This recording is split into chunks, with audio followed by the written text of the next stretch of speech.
Point comes over that don't use any kind of foul language. Foul language का मतलब समझिए। Foul language का मतलब ये है कि आप कोई भी ऐसी भाषा मत यूज करें जो कि रिक्वायर्ड नहीं है, जो कि उस इंटरव्यू की डिमांड नहीं है। वैसे तो अगर आप इंग्लिश में भी बात कर रहे हैं तो इंग्लिश में भी हमारे पास एक हुआ करती है प्लेन इंग्लिश, एक हुआ करती है ऑफिशियल इंग्लिश। ऑफिशियल इंग्लिश यानी कि बिजनेस इंग्लिश, और बिजनेस इंग्लिश का मतलब उस पर्टिकुलर इंटरव्यू से रिलेटेड वर्ड्स उसके अंदर जो यूज होंगे वो ऑफिशियल वर्ड्स यूज होंगे। बाय का मतलब खरीदना, BUY, बाय का मतलब खरीदना, परचेज का मतलब भी खरीदना। लेकिन बाय का मतलब हमारी प्लेन इंग्लिश का वर्ड है buy, I want to buy a car, it's okay. आपने अपने फ्रेंड सर्कल में बोला मुझे कार खरीदनी है, आपने बाय लगा दिया। लेकिन आप कंपनी में बात कर रहे हैं, कंपनी के अंदर परचेज वर्ड लगेगा क्योंकि परचेज एक ऑफिशियल वर्ड है। यही रीजन है whether this is government department और दिस इज प्राइवेट जॉब और any private company, everywhere there is the requirement of purchasing department है। वहां पर परचेजिंग डिपार्टमेंट होता है, परचेज डिपार्टमेंट होता है, और buying committee, sorry purchasing committee बनती है, बाइंग कमेटी नहीं बनती, परचेजिंग कमेटी बनती है। तो इस तरह से हमें किसी तरह की कोई भी फाउल लैंग्वेज का यूज नहीं करना। Next point comes over there, 10th number point, don't sit in a relaxed way in the chair, sit with a straight body posture. Interview के लिए बैठना है, स्ट्रेट बॉडी पोस्चर में बैठना होगा, बिल्कुल स्ट्रेट, वेरी स्ट्रेट। आपने दोनों के दोनों हाथों को आप अपने घुटनों पर ऐसे रख लेंगे और स्ट्रेट बॉडी पोस्चर में ऐसे बैठेंगे जैसे कि मैं बैठा हूं। ऐसे लालाजी बनकर मत बैठ जाइएगा अपनी चेयर पर, बिल्कुल पीछे ऐसे होकर लालाजी बनकर मत बैठिएगा। आप इंटरव्यू देने के लिए है, ना कि इंटरव्यू लेने के लिए, राइट। तो ये डिकोरम है, प्रोटोकॉल है। इंटरव्यू के टाइम पर कभी भी रिलैक्स मोड में मत बैठिए अपनी चेयर पर। Next 11th number point comes over that avoid criticising to your previous job, company और बॉस। हमेशा इस बात को याद रखिए, बहुत बहुत इंपॉर्टेंट पॉइंट है, पॉइंट नंबर 11। कभी भी अपने कभी भी अपने बॉस को, कभी भी अपने बॉस को, जिस कंपनी में आप पहले काम कर चुके हैं और अगर आप फ्रेशर हैं तो कभी भी अपने उस स्कूल को, अपने उस कॉलेज को कोसिए मत। उसका क्या साइड इफेक्ट होगा, आप अपने स्कूल को, कॉलेज को या अपनी प्रीवियस कंपनी को कोस रहे हैं। ये वो लोग हैं जिन लोगों ने आपको आज इस लेवल तक पहुंचाया है, जिस लेवल पर आज आप उस कंपनी में इंटरव्यू देने के लिए गए। और इसका एक बहुत बड़ा सा एक मैसेज सामने निकल कर आता है कि आज ये उस कंपनी को कोस रहा है, कल को जब हमें छोड़कर जाएगा हमारी कंपनी को भी किसी तीसरे के सामने कोसेगा। तो ये एक नेगेटिव इफेक्ट बन जाता है और ये आपकी नेगेटिविटी को शो करता है कि आपका मेंटल एटीट्यूड जो है वो नेगेटिव है, पॉजिटिव मेंटल एटीट्यूड आप नहीं रखते। तो इसलिए कभी भी अपनी प्रीवियस जॉब के बारे में, प्रीवियस कंपनी के बारे में या अपने बॉस के बारे में उनको आप बिल्कुल भी मत कोसिएगा, उनको आप बिल्कुल भी मत किसी चीज के लिए जिम्मेदार ठहराइएगा। We are only the responsible person for everything. हम अपने किसी भी चीज के लिए खुद रिस्पॉन्सिबल हैं। एक फॉरेन राइटर ने एक बार बोली, we are responsible for creativity as well as destructive behavior. हम किसी भी तरह की क्रिएटिविटी के लिए और किसी भी तरह के डिस्ट्रक्टिव बिहेवियर के अंदर हम लोग खुद रिस्पॉन्सिबल हैं। ये हमारा एक एटीट्यूड इस चीज पर डिपेंड करता है कि हम किसी को कैसा देखते हैं। तो 11th number point is this, Avoid criticizing to your previous job, company or boss. हाँ, ऐसा हो सकता है कि फॉर एग्जाम्पल आप एक कंपनी में जॉब कर रहे थे, उस कंपनी में जॉब करते हुए आपकी कंपनी बंद हो गई और उस कंपनी के बंद होने का रीजन जो है कि नेशनल इंटरनेशनल लेवल की कंपनी है। सबको पता है कि वो कंपनी के बंद होने का रीजन क्या था। कई बार टॉप मैनेजमेंट के द्वारा कोई बहुत रॉन्ग डिसीजन ले लिया गया, कोई उस कंपनी के परिवार के सदस्य के द्वारा कोई ऐसा काम कर लिया गया जिसकी वजह से कंपनी डूब गई। तो that is the different concept. उसके बारे में सबको पता है, आप उसके बारे में खुलकर बता सकते हैं, लेकिन अपने पर्सनल व्यूज मत देंगे। आप उसके अंदर ये बता सकते हैं कि what could be the actual reason, it's okay, लेकिन आप ये कहें कि मेरे हिसाब से ऐसा, मेरे हिसाब से नहीं, आपके हिसाब से नहीं, because you are going for an interview. अभी आप कंपनी में इंटरव्यू के लिए जा रहे हैं and you don't know about the management things. Next point number 12 comes over that don't ask for your salary package in the first round. कभी भी पहले राउंड में अपने सैलरी पैकेज के बारे में मत पूछिए। It will surely be discussed in the final round. Final round के अंदर आपके सैलरी पैकेज के बारे में कंपनी आपको खुद ही बता देगी। हर एक कंपनी का क्राइटेरिया हुआ करता है, उस क्राइटेरिया के अकॉर्डिंग हर एक कंपनी काम करती है। जो उस कंपनी का सैलरी पैकेज है वो आपको दिया ही जाएगा। अब ये मत सोचिए कभी भी पहले राउंड में मत पूछिए, आपकी सिलेक्शन होगी, they will tell you, even they will ask you कि आपको इतनी सैलरी दे दे। और अगर उस कंपनी के अंदर कुछ नेगोशिएशन चलती है, अगर उस कंपनी में सैलरी के लिए कुछ नेगोशिएशन चलती है, कम ज्यादा मोल भाव चलता है, तो आप वहां पर उसको नेगोशिएट कर लेंगे, और स्पेशली अपने सैलरी के पॉइंट में। हालांकि जब मैं आपको रेडीमेड क्वेश्चंस देने वाला हूं, क्वेश्चंस के जो रेडीमेड आंसर दूंगा उसके अंदर मैं आपको बताऊंगा कि सैलरी के लिए नेगोशिएट कैसे करें। Don't ask, point number 12 was that don't ask for your salary package in the first round, it will surely be discussed in the final round. Now 13 number point is that try to negotiate your salary if required. मैंने हालांकि इसको point number 12 में discuss कर दिया है। अगर requirement है तो अपनी सैलरी को नेगोशिएट कीजिए, कम ज्यादा के लिए मोल भाव जरूर कीजिए, लेकिन मोल भाव करने का तरीका होगा, फर्दर हम इसके बारे में डिस्कस करेंगे वीडियोस में, जिस टाइम पर हम सैलरी के वीडियो पर पहुंचेंगे। Point number 14 is there, don't be too much serious but sincere. दोस्तों कभी भी इंटरव्यू के लिए सीरियस होकर मत जाइए, हमेशा और हमेशा सिंसियर होकर जाइए। सिंसियरिटी हमेशा और हमेशा हर किसी के लाइफ में होनी चाहिए। सिंसियरिटी होनी चाहिए, सीरियस मत होना। सीरियस तो दोस्तों जब एक पेशेंट हॉस्पिटल में होता है, डॉक्टर साहब बाहर निकलकर बोलते हैं पेशेंट इज वेरी सीरियस, वो पोजीशन सीरियस वाली होती है। आपकी सीरियस वाली पोजीशन नहीं है, आपको सिंसियर होना है, जॉब से पहले भी और जॉब के बाद भी। जब आप काम करेंगे तब भी, भले आप बिजनेस में, भले आप जॉब में, हर जगह पर आपको सिंसियर होना है। Don't be too much serious, इसको इतना सीरियसली मत ले जाइए। एक राइटर ने एक बात बोली कि it is skipping from my mind but I would like to tell you, बेवजह दिल पर बोझ रखकर इसे भारी मत करें। बेवजह दिल पर बोझ रखकर इसे भारी मत करें, जिंदगी एक जंग है, इसे जारी रखें। Next 15th number point comes over there, don't show any religious symbol और लॉकेट एक्सेट्रा। बहुत इंपॉर्टेंट पॉइंट है।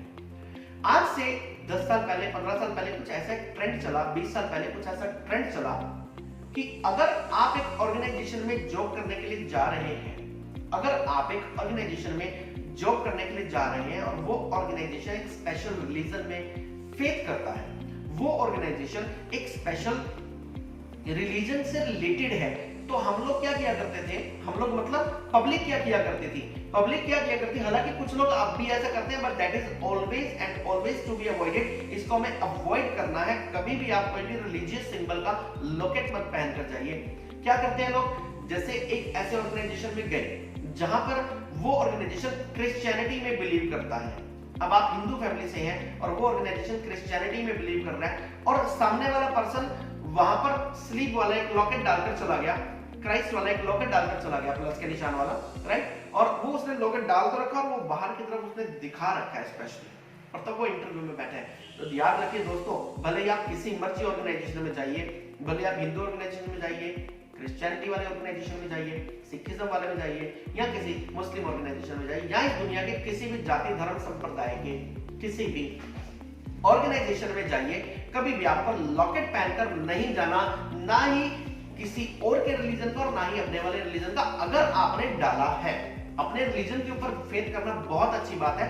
अगर आपने वो लॉकेट डाला है तो वो लॉकेट दिखाई नहीं देना चाहिए, उसको अपने शर्ट के अंदर रखिए और उसको ढका हुआ रखिए। कभी भी कोई भी ऐसा रिलीजियस सिंबल वाला लॉकेट डालकर जाना टोटली अवॉइड कीजिए। 16th number, don't be informal. Obviously interview एक फॉर्मल प्रोसेस है, इनफॉर्मल प्रोसेस तो है ही नहीं, तो कभी भी इंटरव्यू के दौरान आपको इनफॉर्मल नहीं होना। इनफॉर्मल यानी कि आपको एक ऐसा बिहेवियर नहीं करना कि लो जी मैं तो आ गया हूं और मुझे जॉब दे दो, इट्स ओके, और मेरा राइट था और मैं लेने आ गया। नहीं, आपको अपनी एबिलिटी, अपने स्किल्स के बेस पर जॉब मिलनी है, इसलिए कभी भी अपना इनफॉर्मल बिहेवियर मत रखिए। फॉर्मल बिहेवियर, फॉर्मल प्रोटोकॉल के अकॉर्डिंग वहां पर इंटरव्यू के लिए जाइए। Next point is there, 17th number point. दोस्तों ये वीडियो थोड़ा सा बड़ा हो रहा है, आई एम श्योर, लेकिन मैं सारे के सारे पॉइंट्स इस एक ही वीडियो में डिस्कस करने जा रहा हूं। 17th number point is that don't do over makeup, it is for female. कभी भी मेकअप कर जाइए, फीमेल्स के लिए बता रहा हूं, मेकअप कर जरूर जाइए, कभी भी ओवर मेकअप करके मत जाइए, क्योंकि हम किसी शादी पार्टी में लंच या डिनर के लिए नहीं जा रहे, हम एक इंटरव्यू के लिए जा रहे हैं। लिपस्टिक लगाइए, लाइट कलर की लगाइए, वेरी डार्क कलर की लिपस्टिक मत लगाकर जाइए, ठीक है। मेकअप में इतने तैयार मत होकर जाइए कि लगे कि किसी दुल्हन के, या तो दुल्हन इंटरव्यू देने के लिए आई है, या फिर इतना तैयार होकर मत जाइए कि ऐसा लगे कि दुल्हन के साथ उसकी सहेलियां जो हैं वो इंटरव्यू देने के लिए आई हैं। It must not be there. कभी भी इतना तैयार होकर मत जाइए जो कि भड़कीला लगे। Next 18 number point comes over there, 18 number point says don't express your personal problem. ये सबसे इंपॉर्टेंट पॉइंट है, don't express your personal problem for which doing job is necessary for you. कोई भी अपना ऐसा पॉइंट इंटरव्यूअर के सामने मत बताइए जिसके लिए आपके लिए जॉब करनी जरूरी है। कोई भी अपनी ऐसी प्रॉब्लम इंटरव्यूअर के सामने डिस्कस मत कीजिए जिससे कि इंटरव्यूअर को लगे कि इसके लिए जॉब करनी बहुत जरूरी है। इसके दो नुकसान हैं। पहली बात तो ये है कि इंटरव्यूअर को लगेगा कि इसको तो बहुत ज्यादा जरूरत है और शायद कहीं ना कहीं पर उसका नाजायज फायदा भी उठाया जा सकता है। आपको सैलरी कम दी जा सकती है और कई ऐसे रीजंस हैं जिनकी वजह से आप नुकसान में आ सकते हैं। दूसरी बात, आमतौर पर इस चीज का कोई भी फर्क सामने वाले पर नहीं पड़ता, आप चाहे जितनी मर्जी मजबूरी में। दो पोस्टें हैं, 200 लोग लाइन में खड़े हैं, आप नहीं तो कोई और सही, कोई और नहीं तो कोई और सही, कोई और नहीं तो कोई और सही, anyone will be selected over there. In this present scenario everybody is having the skills. हर किसी के पास स्किल्स है, there is no shortage of the skills. आजकल दुनिया के पास स्किल्स की कोई भी शॉर्टेज नहीं है। इस चीज का कोई भी साइड इफेक्ट नहीं पड़ेगा, इस चीज का कभी भी कोई भी इफेक्ट नहीं पड़ेगा। सॉरी, साइड इफेक्ट तो रहेगा, इफेक्ट क्या नहीं पड़ेगा। मैं आपको यहां पर एक एग्जांपल देता हूं। आपके लिए वो इंटरव्यू है, ध्यान देना, आपके लिए वो इंटरव्यू है, सामने वाले के लिए किसी तरह का कोई भी वो इंटरव्यू नहीं है। आपके लिए वो इंटरव्यू है, सामने वाले के लिए वो एक काम है जो काम वो रोज करता है। ठीक है, आपके लिए फैमिली में कोई फंक्शन हो, वो आपके लिए फंक्शन है। एक ढोल बजाने के लिए वो एक काम है, फंक्शन आपके लिए है। ध्यान रखिएगा दोस्तों, जब भी आपके सामने कोई भी पर्सनल प्रॉब्लम हो, इंटरव्यू के सामने उसको मत बोलिए उस पर्सनल प्रॉब्लम को, उसका कोई भी बेनिफिट नहीं होने वाला। मैं यहां पर आपको एक एग्जांपल देता हूं। जब भी बहुत से पेपर चेकर पेपर चेक करते हैं तो उनके सामने बहुत से ऐसे क्वेश्चंस आए, बहुत से ऐसे नोट्स आया करते हैं पेपर के लास्ट में लिखे हुए। जब कोई बच्चा अच्छे से पेपर में नहीं परफॉर्म कर पाता, जब कोई बच्चा अपने पेपर में अच्छे से परफॉर्म नहीं कर पाता, तो वो क्या करता है, लास्ट में एक नोट लिखता है कि मेरे पिताजी की डेथ हो गई थी, व्हाटएवर, कुछ ऐसे झूठी बातें भी लिखते हैं। मेरा एक्सीडेंट हो गया था, पेपर से कुछ दिन पहले एक्सीडेंट हो गया था, व्हाटएवर, बहुत सारी चीजें लिखते हैं। ध्यान रखिएगा, हजारों बच्चे लिखते हैं, लेकिन किसी भी पेपर चेकर के ऊपर इसका कोई इफेक्ट नहीं पड़ता। आपके लिए वो पेपर है, आपके लिए वो लाइफ का सवाल है, उस बंदे के लिए एक रोज का काम है। वो इन चीजों को नजरअंदाज करके ओवरलुक करके आगे आगे चलते रहते हैं and they never pay attention to these things. तो कभी भी दोस्तों इंटरव्यू के अंदर अपनी भी किसी पर्सनल प्रॉब्लम को मत शेयर कीजिए कि ये जॉब मेरे लिए इतनी जरूरी है। कुछ जगह पर मैंने देखा है, नो डाउट हर किसी की लाइफ में प्रॉब्लम्स होती हैं, हो सकती है। ऐसा मत हो कि कोई फीमेल इंटरव्यू के लिए बैठी है और वो अपनी बोले कि ये तो मेरे लिए जॉब बहुत जरूरी थी और उसकी आंखें एकदम से छलछलाएं। नहीं, ये हमारी एक हेल्पलेसनेस को शो करेगा। और याद रखना, ये दुनिया है, दुनिया कटी हुई पतंग को जमकर लूटा करती है। कभी भी उड़ती पतंग तो सेफ है, लेकिन कटी हुई पतंग को दुनिया जमकर लूटा करती है। इसलिए कभी भी अपनी किसी भी पर्सनल प्रॉब्लम को इंटरव्यू के दौरान मत दिखाइएगा। दोस्तों, ये मेरा एक काफी लंबा वीडियो था जिसमें आपने सीखा कि इंटरव्यू के दौरान आपको क्या क्या नहीं करना चाहिए।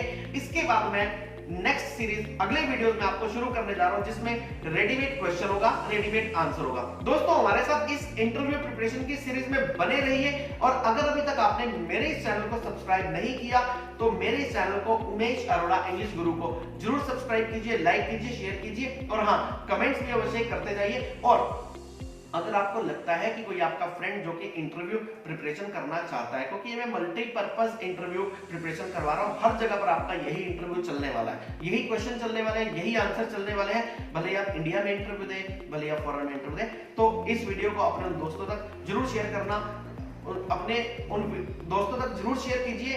इस वीडियो को शेयर करना मत भूलिएगा। हमारे साथ बने रहिए। इन्हीं शुभकामनाओं के साथ आपका मित्र, आपका शुभचिंतक और आपका गाइड उमेश अरोड़ा इंग्लिश गुरु।